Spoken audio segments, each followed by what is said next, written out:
Okay, so hello everybody and welcome to this Brexit webinar for October 2018. I'm Steve Bates and I'm joined by Laura Collister for this webinar. 154 days till Brexit. Thank you for being accommodating of the time change. We've moved the time slot on this one because of the need to go to a Department of Health meeting on stockpiling, which will become clear in a minute as to why that's important. We hope to revert to a normal time going forwards. So what we're going to look at today are where we've got to on the negotiations with the European Council. Not very far is the simple headline for that.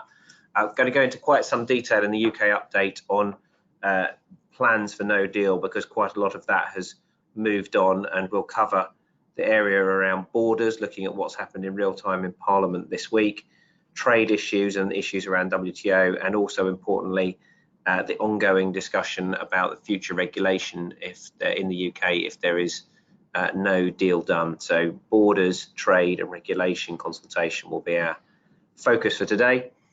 There'll be some discussion of the UK political context, what's going on in Europe, and then I hope we'll be able to update you on activity and some more things that you can engage with if you're interested in this area going forwards.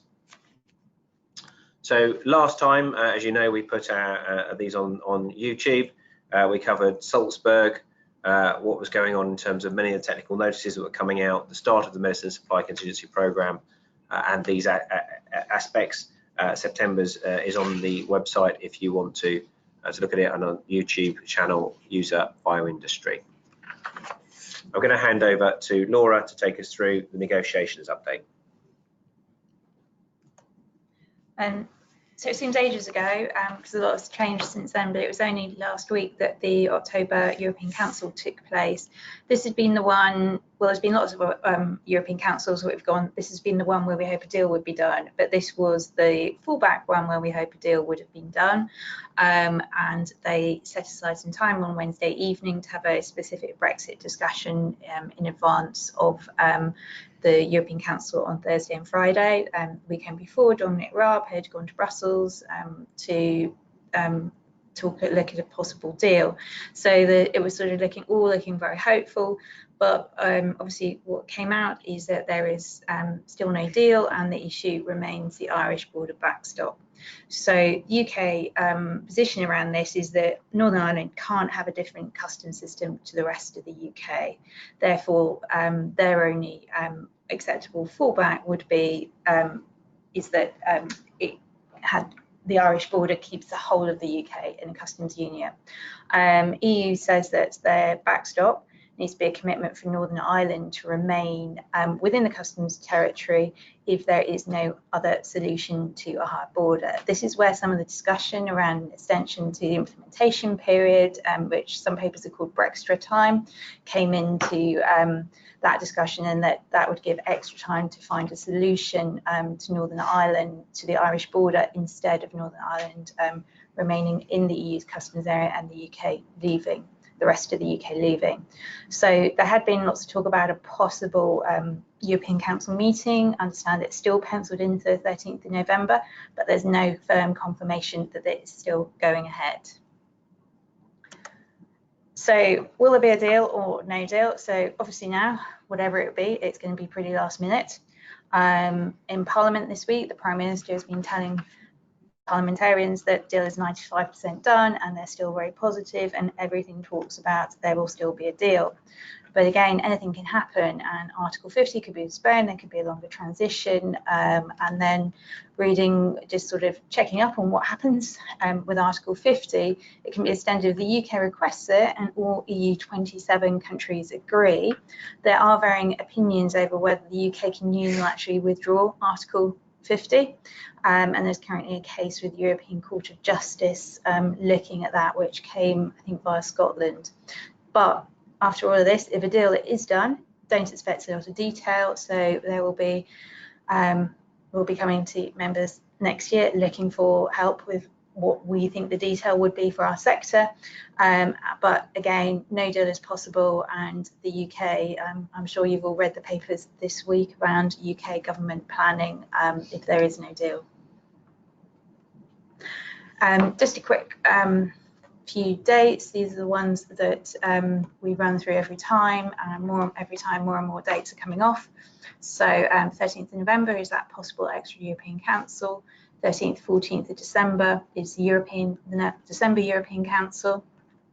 UK has its own cut-off deal date unless Article 50 changes, and that's around the 21st of January. Then there is a European Council 21st, 22nd of March, with obviously like Brexit date coming at the end of the 29th of March. Thanks. I'm going to take over and talk about a UK update, but I think what's clear is that negotiation has only really still about the divorce settlement between the UK and leaving the EU. It is not the future framework plan. So even if a deal is done, it will be about terms of withdrawal, and it will not be clear about the future. And that future deal will then be discussed during any transition period. So I think what this means for businesses is, I'm afraid, even if there's a deal, continued uncertainty on many of the specifics that you will no doubt want to seek to ask me about. And is there going to be a deal or not, which is the key question that many people ask me. And I'm afraid I'm having to say, still plan for all contingencies, because I don't know. And I realise how unhelpful that is, but we've been in that position for some time, but this is where we are at. In terms of no deal planning, I think there has been, as a result of the fact that there wasn't a deal done at the meeting that Laura was taking you through, a greater focus on no deal planning from the UK side, and it's worth taking a few minutes to take you through where some of that has got to. And unusually for this, I'm not going to start with government, but I'm going to start with an event in Parliament, which was a Health Select Committee inquiry into the impact of a no deal Brexit on the sector, particularly health and social care system. We, along with the ABPI, provided a joint submission to this the week before last, and they then held some evidence sessions on this week. Matt Hancock, the Secretary of State for Health and Social Care, appeared. He was asked around medicine supply. He believed that medicine supply would be able to continue if everybody does what they need to do, was his phrase. Asked the industry and the NHS to be prepared. Said it was the responsibility of the industry, supported by government and the NHS, to deliver on the contracts they have, that they weren't going to double pay for medicine, and is advising the companies, our companies, to stockpile for 6 weeks, although this is being kept under review. And the new announcement was that the government is tendering for additional cold storage capacity in which to keep some elements of that additional capacity, that additional stockpile.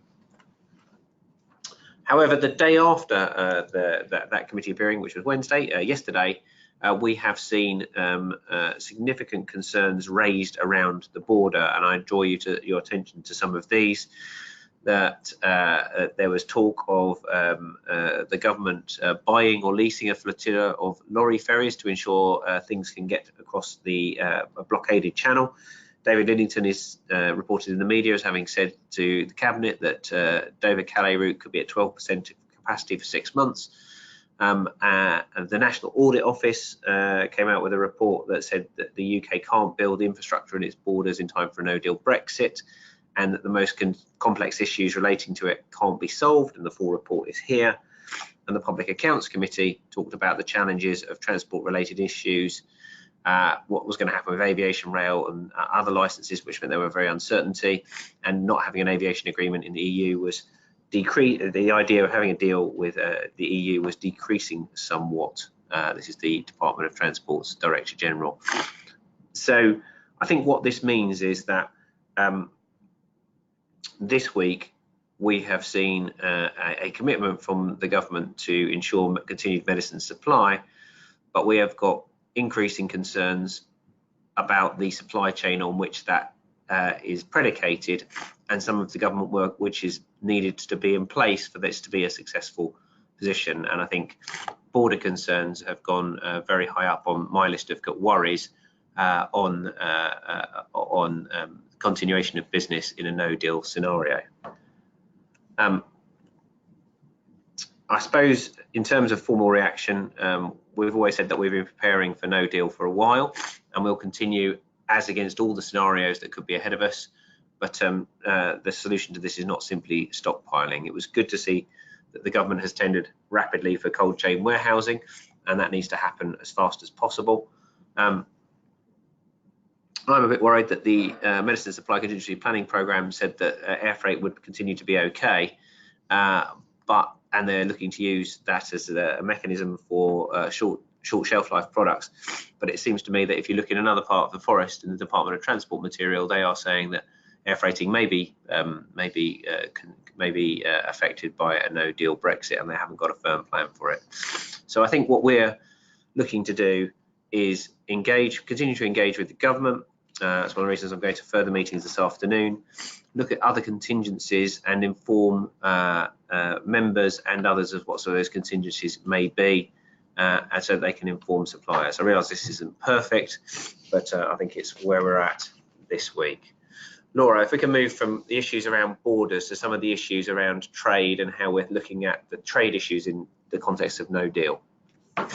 So obviously the other part of borders is that with no deal, we would fall back onto WTO terms with the EU. This was covered in the technical notice, which we highlighted in the summer around customs, and the UK would basically have to treat everyone on the most favoured nation tariffs and non-preferential rules of origin. That obviously would have issues at the border, but equally also more concerning is, whilst a lot of discussion at the start was it's fine, we'll be okay with WTO, WTO isn't looking so easy. So UK government had applied to join the government procurement agreement in its own right. We currently are a member via the EU, and 3 countries have now officially blocked UK's offer to join, US, Moldova and New Zealand. Also, some have now, a lot of countries, I think it's more than a dozen, have objected to UK plans to take a share of EU's import quotas. The UK isn't able to take a seat as an independent member at the WTO until it's negotiated its new schedules with tariffs and quotas. So we would therefore expect there to be a change around the automatic UK share of EU import quotas to make it easier for others to import into the UK, and therefore less preferential terms for UK companies. So that piece isn't looking so easy. The other thing that came out was a free trade agreement technical notice. So UK government had been looking to grandfather the existing free trade agreements that the EU has with other countries around the world as is.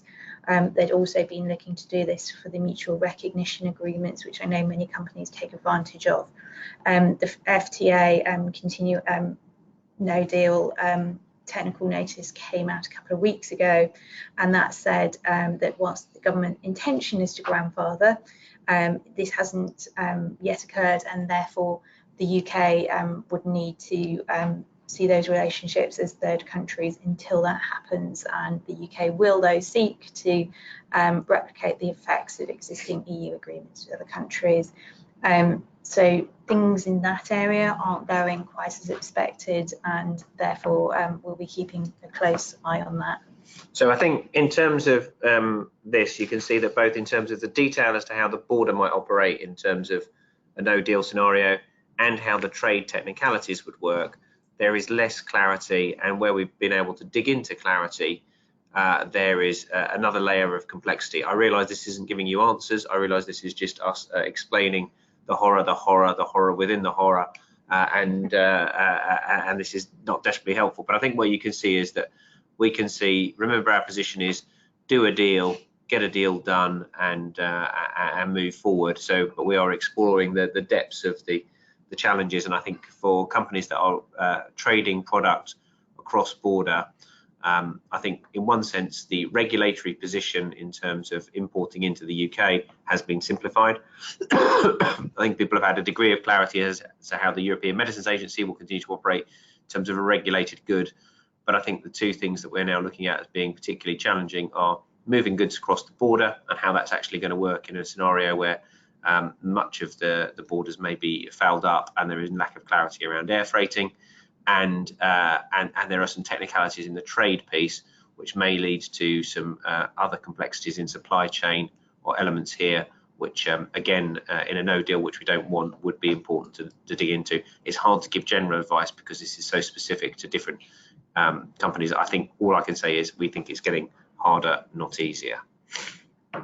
I'm now going to turn to the MHRA legal position on them setting up their how they will operate as a regulator in the event of a no deal scenario. In a sense, we've seen from them from the summer technical notices as to how they will look to operate, and what we're seeing this month is a consultation on the formal statutory instruments that need to be laid before Parliament that will give them the legal basis on which they will operate if there is a no deal scenario. So that's what they're consulting on today, on at the moment, is if we were to be in a no deal scenario, which nobody wants, they would have to have a legal basis, and this is what's going before Parliament. So we've had ongoing discussions as the BIA and the ABPI with them about this, and we are feeding into the consultation. The documents are out on the 4th of October. You may see them on the website, and it closes next week, and we've been working on a response. So there'll be more on this next week. But just to give you a heads up as to where we're at the moment, we are arguing in response to this consultation that we want continued close cooperation. We acknowledge their commitment to regulatory continuity, very important, the stuff from the technical notices. But if you dig into the detail of the documents, there's some bits here which we think need some work. The baseline data for grandfathered centrally authorised products, how the targeted assessment route will work, the fact that any transitional period for packaging amendments falls away, variations offending product packaging, including falsified medicines directive safety measures, how they're looking at doing paediatric investigation plans, orphan exclusivity. The fact that they don't talk about data exclusivity in their things is a challenge because that's very important. So there'll be much more on this. Watch for more in terms of a member briefing when we do our formal submission, but that gives you a flavour, I hope, as to where the BIA is engaged and helping on that statutory notice in reg. There is another piece of consultation that is going on with regard to the MHRA, and I'm somewhat erroneously calling it computer issues, but if they're going to be a standalone regulator, they also have to have the ability to take information into them and engage with companies. We've had a meeting with the MHRA on this in October, looking at the technical aspects of how the submission portal will work as part of no deals, because the industry won't submit to the data to the MHRA via EU portals if there was a no deal, and they're looking to build the equivalent of those. So how that might work, what the way that the format of those computer systems will work is very, very important for the functioning of this, and there is an ongoing technical discussion around this, which is separate to the legal position about how they're actually going to get the computers to work, which I can take you into more detail with, or if you're interested, we can engage you with. But we are engaging as a sector with the MHRA in a constructive way on what is a difficult set of issues here. Laura, there's one other technical notice which hasn't actually been issued, but we think should have. Yep, so whilst I think the count on technical notices is now around 100, one we haven't had is anything around movement of people. Whilst it's been mentioned in speeches by the Prime Minister and by the Secretary of State for exiting the EU, both saying that, of course, we wouldn't shut people out, EU citizens out of the UK if there's no deal. There hasn't been official confirmation, and what companies are saying to us is until there is, it has an impact on their businesses right now, and in terms of recruitment, but also in terms of current staff within those businesses. So we do anticipate there will hopefully be something in the next few weeks. We've raised concerns with government around the lack of certainty there, It is also on the agenda to speak to government about at the next EU relationship group, which is taking place in about 10 days' time, and we'll be highlighting the sort of the immediate impact of things like that on companies right now, as well as sort of the need for life sciences to be prioritised in a new immigration system, which is a bit more long term. The other thing that I've heard from companies that is concerning them is that the new settled status registration system testing phase has been extended to the end of December, which that is open to people in public service sectors and their families, but it's not yet open to companies and more and industry employees.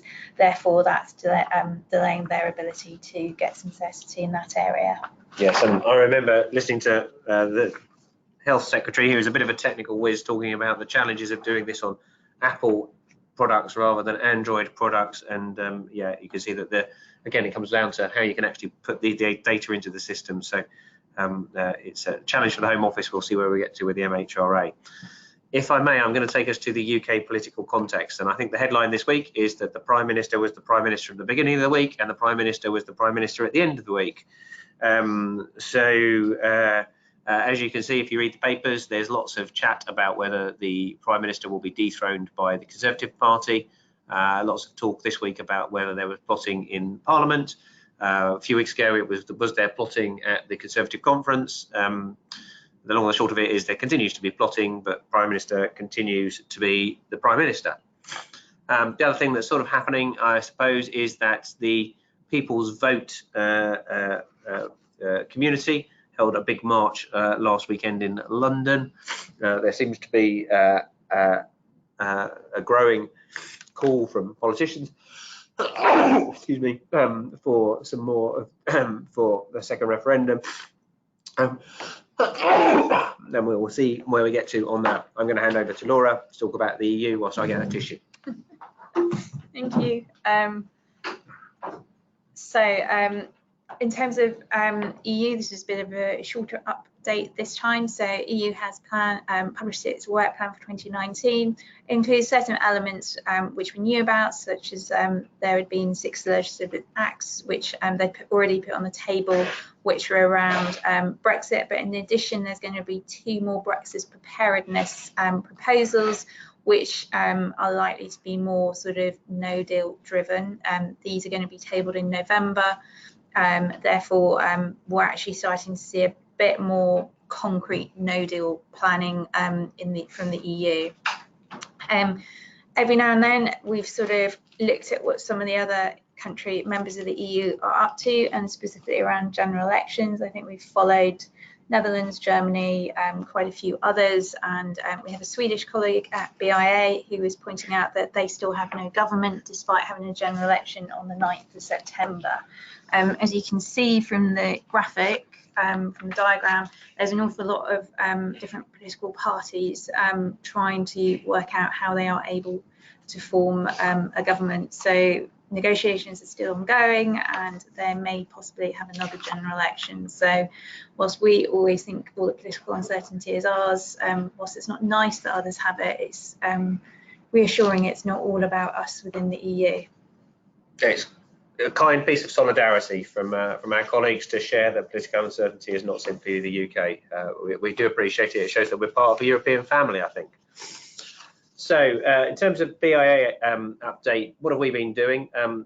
Many of you came to the fantastic BioScience forum last week, and it was great that we had a joint panel on Brexit, both at that event with Biodeutschland and at Biodeutschland's event in Hanover, which Laura went to show the shared concern about this and our shared purpose going forward on this.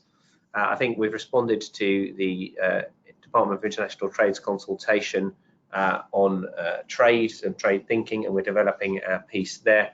We're likely to share that with members in the coming weeks, probably not next week, it's the budget next week. We'll share the reg stuff next week, probably the week after. And then we've engaged on issues around no deal, the MHRA consultation I've taken you through, the Health Select Committee inquiry into supply, and the Medicine Supply Contingency Planning Programme we're engaging with. And we've got our key November meetings both with yourselves at the BIA and ABPI Brexit Lead Network on the 5th of November, and with ministers, the EU Relationship Group meeting, which is also on the 5th of November, Guy Fawkes night, for those of you who are fans of fireworks.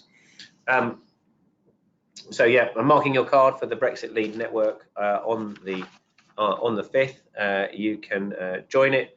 You can either go to this website, which is on the ABPI website, or it will be on the BIA website from early next week. I think members have found it a very useful place to share and understand what's going on from within government, share your concerns, talk to colleagues, and encourage you if you are interested in coming along. And I thought I might just share with you some of the messaging that I've been delivering both to government and the media, largely around the messaging I gave at the BioScience Forum. So first of all, remember the sector is doing very well despite Brexit. Lots is going on. Companies are doing fantastically. Science is developing. Businesses are growing. There's loads going on, and really seeing some exciting stuff.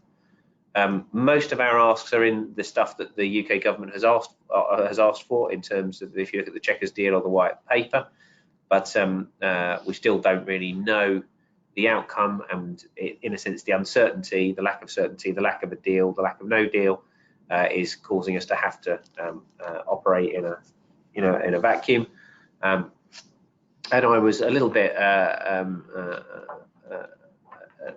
concerned about the impact that the way that the EMA is being reduced in its capacity and attractiveness by the approach that's been taken as to how that organisation has been asked to change, and the rapidity at which it's been asked to change, when they could have been done in different ways. So that's what I've been saying. To summarise before we go to our questions, I think we're at the crunch point on no deal planning. We need more information and clarity and collaboration from government on the medicine supply issues and stockpiling. On the MHRA consultation, we will submit those soon, and I hope that we'll get positive response before that rapidly goes before Parliament. And in the big picture, no deal, but any deal we now know will necessarily have to be last minute, as we are rapidly into November. And I say this every time, Westminster politics remains febrile. It's hard to read. Who knows where we'll be in the next couple of weeks. Prime Minister has sailed on through many buffets in the past few, but at some point has to bring a deal or no deal before Parliament, and I think that's when it will be crunch time. Of course, those of you who are long-running fans of this, which seems to be going on as long as Coronation Street, the Archers, or any other long-running thing for you, our position remains the same. We've always said we want a formal relationship with the EMA after exit, frictionless borders, the ability to supply, rapid and effective patient safety and public health systems, make sure people can get access to the latest treatments, no duplicative red tape, and a vibrant place to grow the life sciences in the UK. Movement of people, we need to maintain brain circulation, and R&D and funding, we need continued engagement. So no change in terms of our policy position, which has been advocated for a while. I think with that, I'm open to open it up and see if there are any questions. Do please type them in, and we will endeavour to provide you with the best that we can in terms of our thinking. You're all being very quiet today, so Nora, is there anything that we've missed or you would like to highlight? Oh, we've got one. On settled status application, when do we expect it will be available for companies to test? Our initial thinking was it would be November time, but if timelines are as you say, shall we expect it early 2019? Laura, got any thoughts on that one? We can ask the representatives from the Home Office at the EU Relationship Group at the start of November. So we'd expected the same timings, but obviously it has been delayed. Home Office has been good at regularly communicating around the settled status, and if you're not receiving those emails, then I think do try and sign up for those. But yeah, I think we've got no more insight than others on that. Okay, thank you. last chance for questions.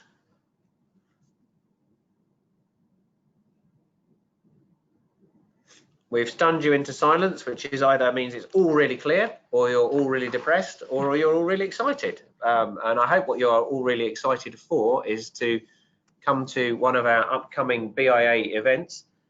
We've talked about some of the BIA Brexit events, but we've also an adaptive manufacturing webinar the week after next.